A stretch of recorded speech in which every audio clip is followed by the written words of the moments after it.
During World War II, Fort Devens in Massachusetts was a hotspot of civil rights unrest. Its stories show how the military both promoted and held back civil rights, and that African American military personnel during World War II included more than poor male Southerners conscripted into the Army. Its stories also speak of how a segregated army shaped their identity and united many African Americans to fighting civil rights in both military and civilian society. During World War I, African American men served in a segregated military in a limited capacity. Most African American men served in the Quartermaster's Division, with very few men participating in combat. They hoped if they fought in the war, the government would have more respect and African Americans would be granted more civil rights. This hope was soon diminished after the war ended, which led to tumultuous race relations in America during the 1920s.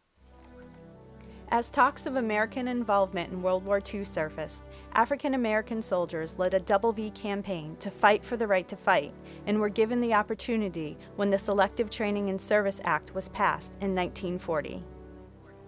Only 10% of the 1.2 million African American soldiers serving in World War II ever saw combat. The majority of African American soldiers continued to serve in the quartermasters and as drivers in segregated units and were denied jobs and promotions. Basically, civilian society was being reflected in military society. Dear Lord, today I go to war, to fight, to die, tell me what for. Dear Lord, I'll fight, I do not fear. Germans or Japs, my fears are here. America, land of the free, this is the place that troubles me. So while I fight wrong over there, see that my folks are treated fair.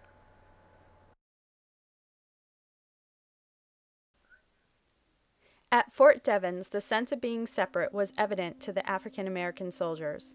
All training facilities and some of the recreational facilities were segregated, yet German prisoners of war serving on the base were allowed to mingle with white soldiers. The hypocrisy of American values versus American practice struck one German POW so deeply that he noted the discrepancy in a memoir years after his internment. Klaus Traumann. Although I admired the freedom of speech the Americans enjoyed, I realized democracy has a hard time to eradicate bias and bigotry. Having been targeted by racist policies in Germany myself, I probably was more keenly aware of the imperfections I observed among the people in Fort Devens. I saw German POWs refusing to paint stove parts with an ill-smelling tar-like paint. Said their supervisor, "Okay, we'll get a bunch of blacks to do the job." Shortly thereafter, a truck rolled up from which jumped a group of black military prisoners, U.S. soldiers on detention due to some infraction or disobedience. They then painted the stove parts without complaint.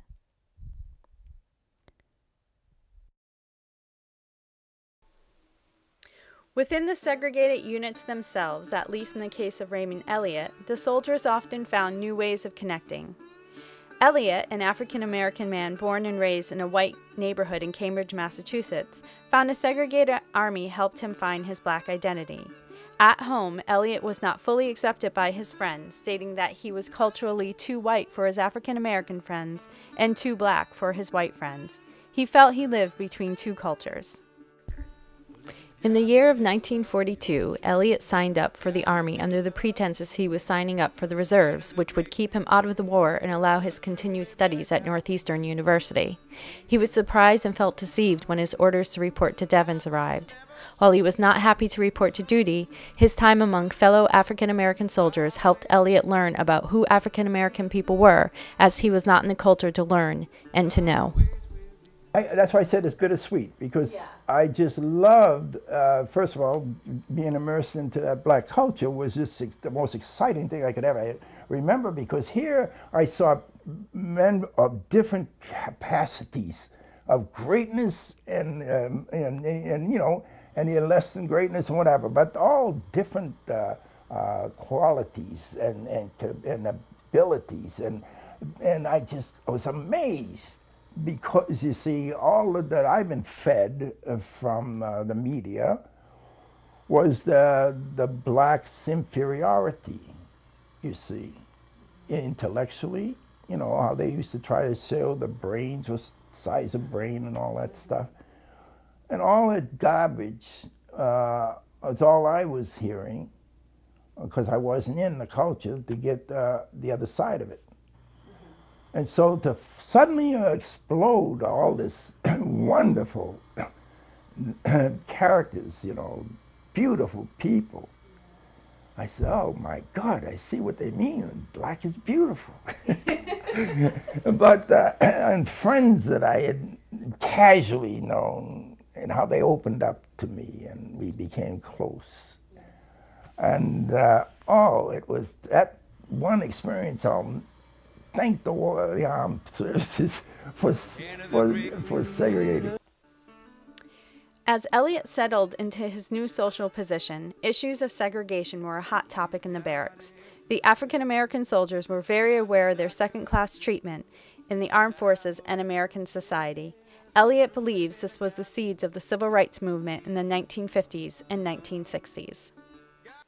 The other thing which was sweet was that it united us, that we became so united about focusing on, well, how are we going to make changes when we get back, that we were blown up with great ideas and thoughts of how we're going to, they used to joke about, well, we're going to take tanks and we're going to get some tanks and roll into the South and change things and all that nonsense, you know. But I mean, it was just a time when we could dream of a just and loving society is possible, you know, that we can make a change.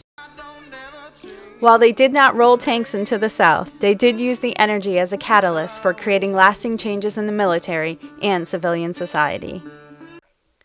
Segregation is a violation on civil rights and unjust. But during World War II, Elliot and other African American men were able to use a bad situation to their advantage. On an individual level, it helped men like Elliot connect more strongly with fellow African Americans, and on a group level, it gave African Americans a place to unite and plan to fight a larger cause. This unity scared the Army so much that one of its reasons for integration was a way to break up racial groups to prevent group protest, while also giving to broader societal demands. No one denies the complicated relationship of civil rights and segregation in the military during World War II. The examples of Fort Devens widens the scope of civil rights unrest and protests to include northern military communities, African American women, and African American men who were not born in the Southern Jim Crow laws or in black communities. These men and women entered a government institution whose policy was segregation, even as they themselves tried to use this institution to create a better life for all African Americans. It was within these confines that they found a voice, defined their identity, and pushed their government to recognize their equality. Keep on doing what I do. Look at me now.